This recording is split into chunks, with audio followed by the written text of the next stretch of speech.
Jasmine05 channel. Oy, salamat Jasmine. So, pumasok si Jasmine, oh. Bago nga na lang po ito, member ng KRRS. Paki-subscribe po guys sa 171 na live viewers po natin ngayon. Kung hindi pa po kayo nakasubscribe kay Jasmine05, paki-subscribe po guys. Legit member po yan ng Kalinga Prab Reactors and sponsor. Ayan. So, good morning sa ating lahat, no? Kung saan man tayong bansa naroroon ngayon. Ayan guys, ngayong umaga pag-usapan natin ang tungkol sa bulong ni Ate Igna tungkol kay Kalinga Pedro. Grabe you guys, nabawaw kayo dito sa ugali ni Papa Eds. Grabe.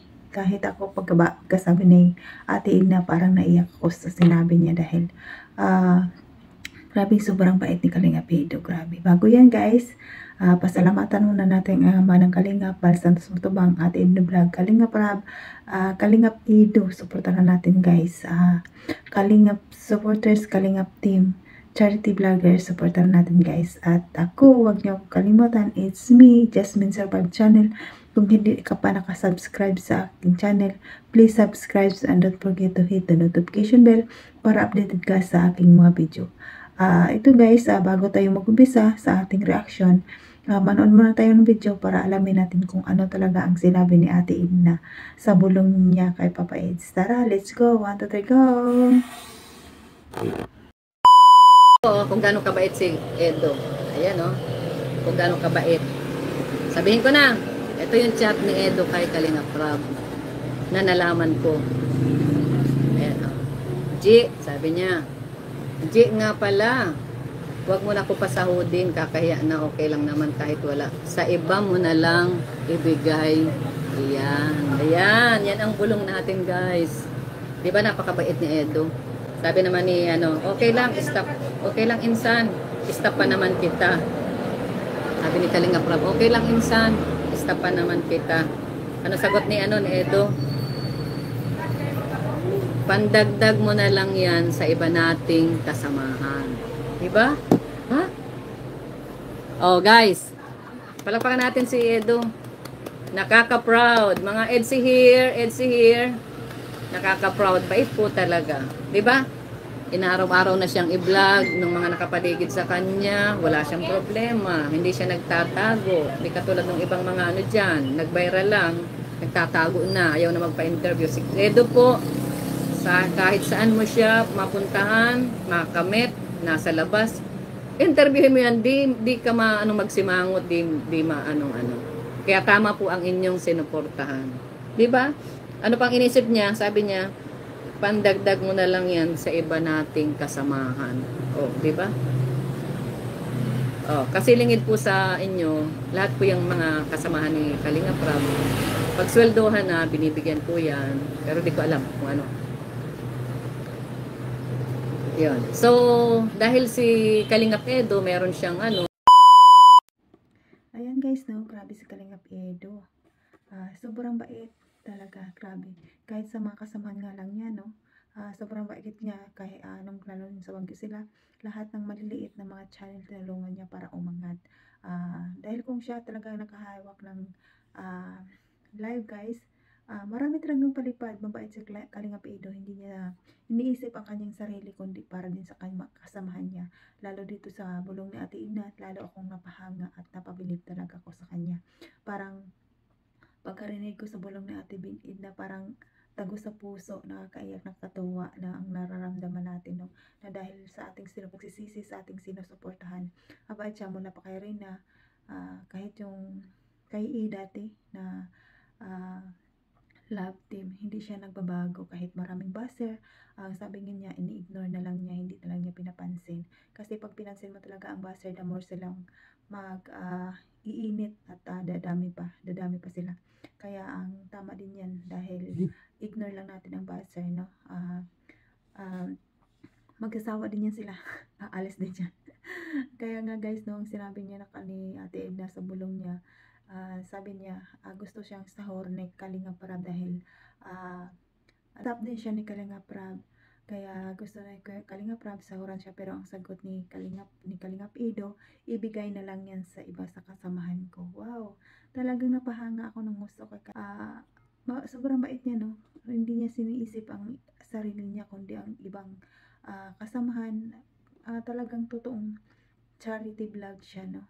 Talagang may pusong kalingap talaga si Kalingap Edo. Sobrang bait talaga. Kaya Beyonce, ah, sagutin mo na si Kalingap Edo. Swerte ka dyan. Napakabait talaga. Grabe. Ah, lahat ng mga katangian ng mga babae nandyan sa kanya, makikita mo kahit katahimik lang. Sabi nga niya, hindi na nakikita ang tunay na mapagsalita kundi sa gawa. Totoo naman talaga, guys. Kung hindi ka marunong ano sa mga salita mo, gawan mo ng sa gawa. Effort, grabe dyan sa effort talaga. Makikita mo lahat talagang ano yung paghihirap kung anin mo man yung salita, guys. Kung wala namang gawa, wala kang effort, hindi yan uubra, no? Talagang mapabilib sa iyo ang babae kung talagang ma-effort ka. Yan, guys, nakikita natin dito nga sobrang bait ni Kalingap Edo, kaya more pa natin siyang mamahalin pa natin ng sobra dahil sa kanyang kabaitan. Saludo kami sa iyo, Kalingap Edo, sa iyong kabutihan. Ayan, guys, sa muli, hanggang dito na lang tayo. Huwag natin kalimutan pasalamatan ang ating ama ng Kalingap, Kuya Bal Santos Matubang, Ate Idning Vlog, Kalingap Rab, Kalingap Edo, at sa lahat ng charity vlogger na nakapalibot kay Kuya Bal, Kalingap. Suportahan natin lahat ng mga keyboys, at suportahan natin, guys, ang KRSG nandyan din. Suportahan natin, at huwag niyo akong kalimutan is me, Jasmine 05 channel. Hanggang dito na lang tayo, guys. Tara, bye bye.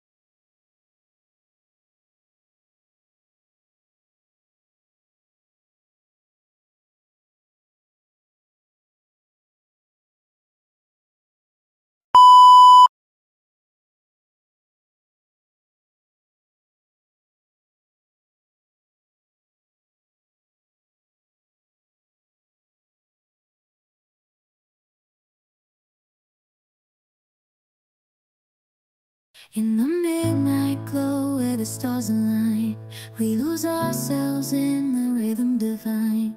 Underneath the sky painted with dreams, we're chasing the echoes of silent screams. Caught in the spell of the cosmic night, where fantasies bloom in the pale moonlight. We'll let go of all that we know and dance in the stardust's gentle flow. Dancing in the stardust, we're weightless and free in a world of wonders. Just you and me, lost in the moment. Our spirits ignite as we twirl in the magic of the cosmic light. Among constellations, we'll find our way. Through the celestial symphony, we'll sway. With every step we leave our cares behind. In this celestial ballroom, love's defined. Caught in the spell of the cosmic night, where fantasies bloom in the pale moonlight. Dancing in the stardust, we're weightless and free in a world of wonders. Just you and me, lost in the moment. Our spirits ignite as we twirl in the magic of the cosmic light. The shimmering galaxies will find our way,